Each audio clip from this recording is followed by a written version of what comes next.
Шолы телеканалында яңалыклар чыгарылышы исәнмесез, студияда сезне мин Фәрида Собирҗанова сәламлим. Иңелек тапшыруның кайбер темалары хакында.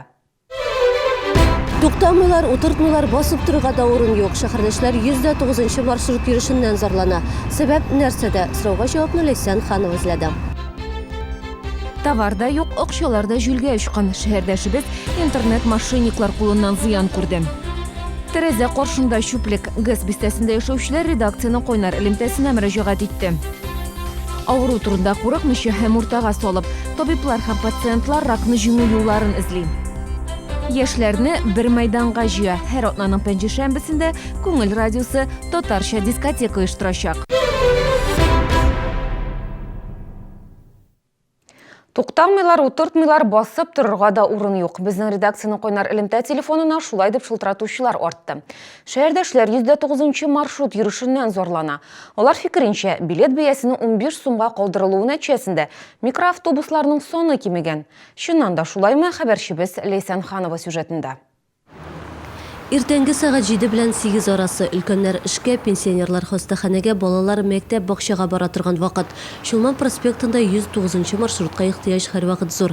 Еш кыналар тулы була, утукталышларны узып китә. Анда халык бик күп йөри.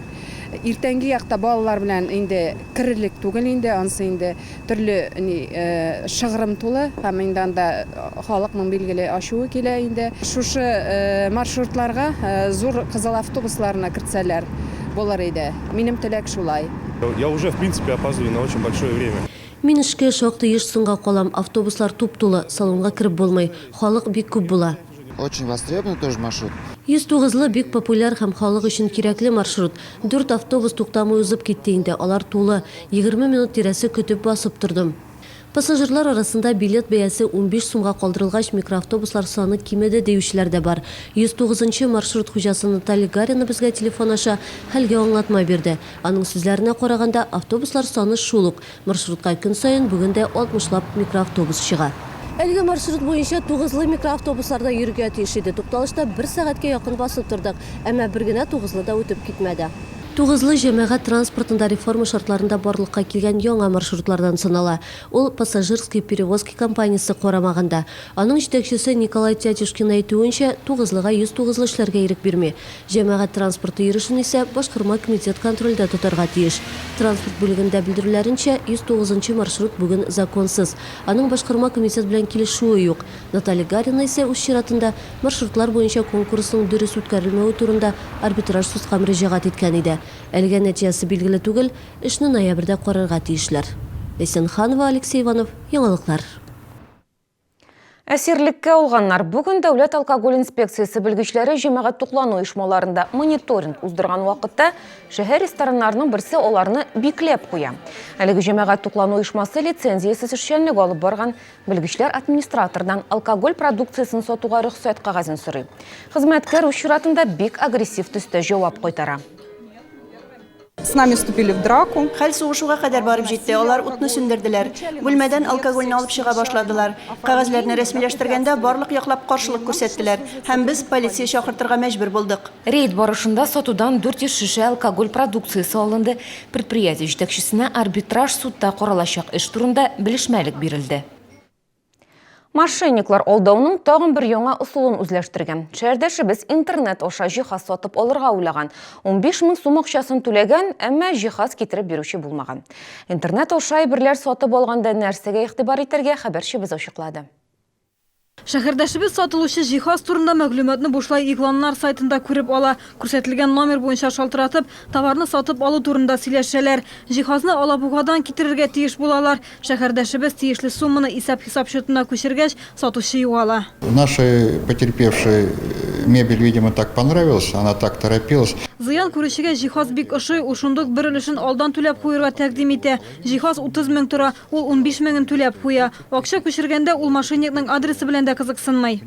Эчке эшләр идарәсендә мондый хәлләр еш була дип белдерделәр. Агымдагы елда 4 шуңа охшаш очрак теркәлгән. Бу җинаятьләрне ачыклау кыен, барысы да мошенникларның ни дәрәҗәдә оста булуына бәйле. Телефон номерына гына ышанырга ярамый. Якын арада интернетта махсус сервис барлыкка килергә тиеш. Аның проектын информацион технологиялар паркы вәкилләре эшли, сату алу эшләре гадел булачак дип ышандыра авторлар. Аның мәгънәсе шунда, менә Сатып алучы үзенең акчасын иң башта безгә күчерә, сатучы үзенең товарын аңарга иң башта җибәрә. Менә сатып алучы белән сатучы икесе дә күрәләр, бөтен нәрсә әйбәт үттеме? Шуннан соң гына без сатучыга акчасын җибәрәбез. Сайт 2 айдан соң барлыкка килергә тиеш. Команда вәкилләре чит ил сатучылары белән дә эшләргә әзер. Әгәр товар сыйфатсыз булып чыкса, экспертиза уздырылачак. Шулай ук хокук сакчылары интернет кибетләр белән сак һәм игътибар белән эш итәргә киңәш итә. Гүзәл Шихапова, Ксения Антонова, Андрей Рачеев, Яңалыклар. Тәрәзә коршында шүплек түземлегебез бетте. Газ бистәсенең 4/4 йортында яшәүчеләр шулай ди. Тиешсез урынга кем шүп өйә калдыкларны чыгару өчен кем җаваплы, хәбәрчебез белеште. Все лето мухи, все лето вонь, пожар был в прошлом году. 4/4 йорты янындагы бу шүплекнең зур тарихы бар. Шәһәрдәшләр инде 5 ел дәвамында мәйданны чистарту өчен тырыша. Каягына язмаганнар, каягына мөрәҗәгать итмәгәннәр, файдасы юк диялар. Ишек алдында шүп җыелу дәвам итә. Документ из черного мешка. Вот. И вот все видно здесь. Расписка в получении документа на государственную регистрацию. Шүплек 4/2 бер йорты янында ук бирдә күп кенә оешмалар, эшлекле үзәкләр урын алган. БТИ, значит, вы нашли выход. БТИ урнашкан бинада шүп проблемасын хәл итү юлын тапканнар бит. Оешманың махсус бүленгән урыны бар. Кара пакетларга салып шүпне шунда бушаталар. Махсус машина килеп аларны алып китә. Тәрәзәләре шүплеккә карап торучы кешеләр контейнерны күчерү ягында. Чөнки шүп нәкъ аның тирәсенә өйлә. Ул исә күп функцияле үзәкнеке санала. Калдыкларны килешү нигезендә шәһәр коммуналь хуҗалыгы чыгарырга тиеш. Росреестр оешмасы белгече сүзләренә караганда, машиналар даими килә. Ким дигәндә айына 9 тапкыр шүпне алып китәләр. Тик контейнер янындагы шүплек өчен алар җавап бирми. Зачастую, я думаю, это... Нигездә бу күрше бинада бүлмәләр арендалаучылар эшедер. Аларның үзләренең контейнерлары юк бит. Бәлки күрше йортларда яшәүчеләр бирегә шүп китереп ташлыйдыр. Росреестр җитәкчелеге ышандыруынча, контейнерны бина территориясына күчерәчәкләр. Проблема инде бу атнада хәл ителергә тиеш. Ләйсән Ханова, Гүзәл Хайбуллина, Яңалыклар. Ташландык урыннарда йөрмәгез. Социаль шелтерләрнең берсендә шундый чакыру басылып чыкты. Блогерлар белдерүенчә, Яңа шәһәрнең 9/20 адресы буенча урнашкан бинада ялангач кызны табалар. Ул аңсыз була дип язганнар социаль шелтердә. Аңа ярдәмгә ашыгыч ярдәм һәм полиция хезмәткәрләрен чакыртканнар. Рәсми чыганаклардан белешә башлагач, әлеге мәгълүматны раслаучы фактлар табылмады. Ташландык бинада безнең Яңалыклар иҗат төркеме дә булып, якын тирәдә яшәүчеләр белән аралашты. Берничә ай элек 9/20 йортын киртә белән уратып алганнар, әмма бу бина эшенә үтәргә комачауламый. Гадәттә бирегә сукбайлар төн кунарга керә, яшьләр өчен ташландык бина экстремаль хис кичерешләр алу урыны. 59-нчы мәхәлләдә яшәүчеләр бу бинаны өнәми. Вы знаете, я сюда приехала в 93-м году, оно уже вот так вот было. Мин бирегә 93-нчы елда килдем. Ул вакытта ул биредә бина тора иде. Ул бит матур да түгел, куркыныч, җинаять кылыр өчен яхшы урын. Шалланы позор итеп торайын. Качан да булса бетерерләр, наверное. Алар бер генә здание тегеле, тегендә бар иде. Частный компания алып, похоже, ясадылар анда. Может, монысында алырлар кемдер. Бинаның эшенә керсәң, бирдә вакытны күңелле итеп үткәреп буласына шикләнеп карыйсың. Бөтен җирдә дә абынып егылырга мөмкин. Өстән берәр нәрсә ишелеп төшүен көттә тор. Бина эчендә төзүчеләр эшләми. Шуңа да ни өчен киртә куюлары аңлашылмый. Там ведь не поймешь, что в этом здании. Бу бинада нәрсә икәнлеге дә аңлашылмый. Алкоголь да кулланалар биредә. Куркыныч, тәрәзәдән карап торырга да куркыта. Якында гына матур бина, ә монысы нәрсәгә кирәк икән? Меня интересует, почему это здание стоит. Бу бина берничә дистә ел тора, үзе начар да түгел кебек. Ни өчен беркемгә дә кирәкми икән? 9/20 йорты 10 еллап ташландык хәлдә, биредә нәрсә булыр билгесез. Без бу сорауны шәһәр төзелеше идарәсенә бирдек, әлегә җавап көтәбез. Гүзәл Шихапова, Константин Величко, Ленар Султанов, Яңалыклар. Авыру турында курыкмыйча һәм уртага салып, табиблар һәм пациентлар ракны җиңү юлларын эзли. Яшьләрне бер мәйданга җыя. Һәр атнаның пәнҗешәмбесендә Күңел радиосы татарча дискотека оештырачак. Какой выбрать ресторан? Где заказать дешевое такси? Звони на 09 с домашнего телефона или с мобильного набирай 0752. А теперь еще и электронная карта Республики Татарстан по товарам и услугам на сайте es09.ru. В честь 30-летия санатория «Жемчужина» всем пенсионерам только в октябре скидка 30%. Подробности по телефону 92 60 50. Качественное решение проблем при катаракте и глаукоме. Опытные офтальмологи. Снятие очков у детей до 1,5 диоптрий. Клиника Газизовых. 1408.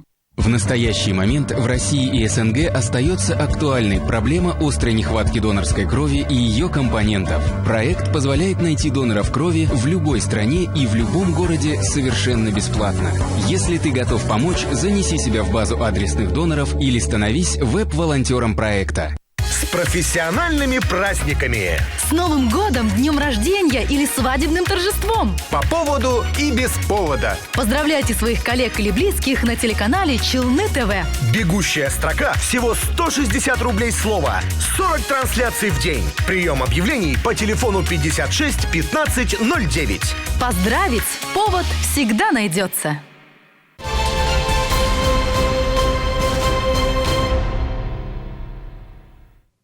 Иқтибарыңызға яңалыклар һәм без дәвам итәбез. Дөньяда иң киң таралган куркыныч авыруларның берсе күкрәк яман шеше. Күпләр аның белән өлкән яшьтәгеләр генә авырый дип уйлый. Тикшеренүләр күрсәткәнчә, кисәтү төркеменә 25 яшьтән үк эләгүчеләр бар. Гомумән чалы буенча 12 мең рак авырулы кеше исәпләнә. Муса Җәлил исемендәге Үзәк китапханәдә пациент мәктәбе дип исемләнгән чара үтте. Ул халыкара яман шеш авыруына каршы айлык көннәренә багышланды. Бирдә пациентлар белән табиблар күзгә күз очрашып, проблемадан чыгу юлларын эзли. Зөһрә Юсупова күкрәк яман шеше белән 3 ел авырый. 2 ел дарулар белән генә дәвалана. 2 тапкыр күкрәгенә операция ясаткан. Казанда лазер терапиясе ала. Вакыт-вакыт авыртулар була, ләкин бирешмим, табибларга ышанам ди. Яшьләргә вакытында табибларга күренергә киңәш итә. Куркып калмасыннар, вакытында барсыннар. Как чуть кенә шишка булдымы, авырта булдымы, барсыннар и вакытында күренсеннәр. Яшьләрдә барсыда, картымы, яшеме барсыда карап, вакытында барып күренсеннәр. Менә мин сынга калдым, 1 ел куркып яттым үзе. 1 ел суздым мин. Поэтому очень важно проводить самообследование. Самообследование проводится, желательно проводить 1 раз в месяц каждой женщине. Пациент мәктәбе дип исемләнгән чарада табиб-онкологлар һәм психологлар авырулар белән күзгә күз очраша. Бу авыр диагнозны җиңү өстендә эш алып барырга ярдәм итә. Биредә шәһәрдәшләр табиб-онкологлардан яман шеш авыру турында тулы мәгълүмат ала. Монда авырулар гына түгел, аларның якыннары, дуслары да бар. Чөнки иң беренче психологик ярдәмне якын кешеләр бирә. Человек, столкнувшись с онкологическим диагнозом, испытывает Яман шеш авыруына дучар булган кеше иң беренче чиратта мәгълүмат җитмәүдән интегә. Мәктәпкә чакырылган онколог табиблар, юрист һәм психологлар авыруларга бушлай медицина ягыннан ярдәм, психологик һәм юридик яктан терәк таяныч күрсәтүне максат итеп куя.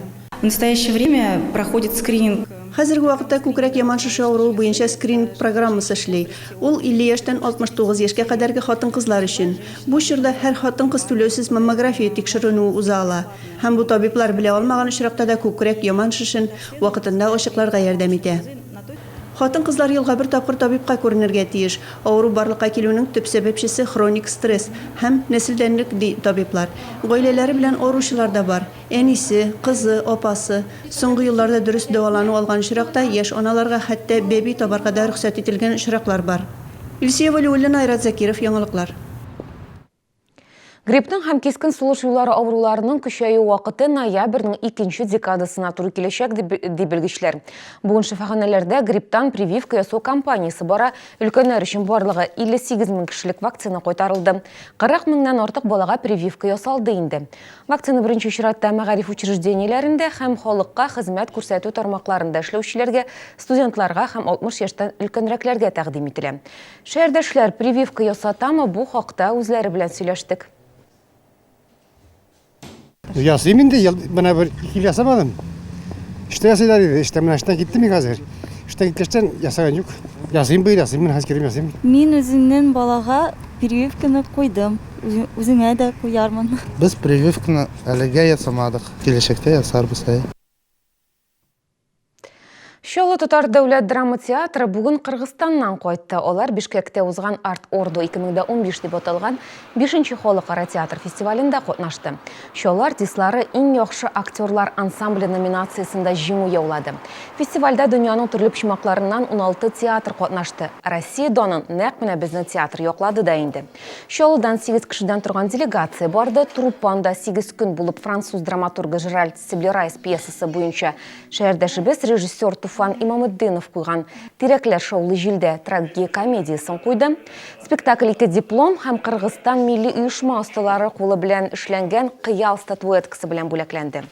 Халыкара жюри составына Чоллы театрының директоры Рашат Фәйзрахманов та керде. Жюри составы да бик көчле иде. Жюри составы белән берлектә театр тәнкыйтьчеләре эшләделәр. Театр тәнкыйтьчеләре составында 9 кеше иде. Жюри составында да шулай ук 9 кеше. Миңа 15-тән артык спектакльне карап китәргә туры килде. Минем өчен халыкара фестивальнең жюри составында эшләве минем алдагы эшем өчен бик күп кенә тәҗрибә бирде. Спектакльләр бик югары дәрәҗәдә барысы да. Без карау вакытына ирештек. Үз телләрендә уйныйлар. Сүзен аңламасаң да, монда инде бик күп аңлап бетермәсәк тә, уйнауларыннан сакланып утыра торган спектакльләр шулай куелган. Безне дә шулай кабул иттеләр. Дәрәҗәле дипломнар алдык. Күңел радиосы яшьләрне бер мәйданга җыя. Һәр атнаның пәнҗешәмбесендә Open City күңел ачу үзәгендә күңел радиосы татарча дискотека оештырачак. Аның беренчесе 29 октябрьдә була. Чараның һәр берсе яшь эстрада йолдызлары катнашында үтәчәк. Беренче дискотека шәһәрдәшләрне нәрсә көтә, хәбәрчебез белеште. Күңел радиосы күп тапкырлар зур мәйданнарда шәһәр халкының күңелен күтәрде. Әмма Сабан туй радионың туган көне, яшьләр көне кебек бәйрәмнәр елына бер тапкыр гына була. Хәзер шәһәрдәшләр яраткан алып баручыларын ешрак күрә алачак. Күңел бу атнадан татарча дискотекалар уздыра башлый. Без барлык Чоллы халкын, яшьләрне, кызларны, егетләрне, студентларны барысында чакырабыз. Бик күңелле булырга охшап тора шушы кичә. Беренче чиратта ул караоке булу белән үзенчәлекле, ягъни менә гади дискотекалардан айырмасы бәлки менә шушы караокедадыр. Дискотекага барырга теләүчеләр саны бик күп булыр дип көтелә. Инде бүген студия телефоннары тынмый. Оештыручы партнерлар теләгән һәркем өчен дә урын җитәрлек дип тынычландыра. Бу атнада кичәнең махсус кунагы хит-парадларның алдынгы урыннарында баручы дуэт Зинирә һәм Ризат Рамазановлар. Дискотекага килүчеләрне караоке, кызыклы уеннар, бәйгеләр һәм әлбәттә инде бүләкләр көтә. Огромный спрос на самом деле. Татарча дискотекалар шәһәрдәшләр өчен кирәк. Татарча дискотекалар Чаллыда юк диярлек. Кунакханәдә чит ил кешеләре дә тора. Аларга да татар мәдәнияте кызык булыр дип уйлыйм. Дискотека пәнҗешәмбе көнне кичке сәгать 9-да Open City кунакханә ресторанында уза. Бина Яңа шәһәрнең 11-нче мәхәлләсендә урнашкан. Керү бушлай. Гүзәл Шихапова, Алексей Иванов, Яңалыклар.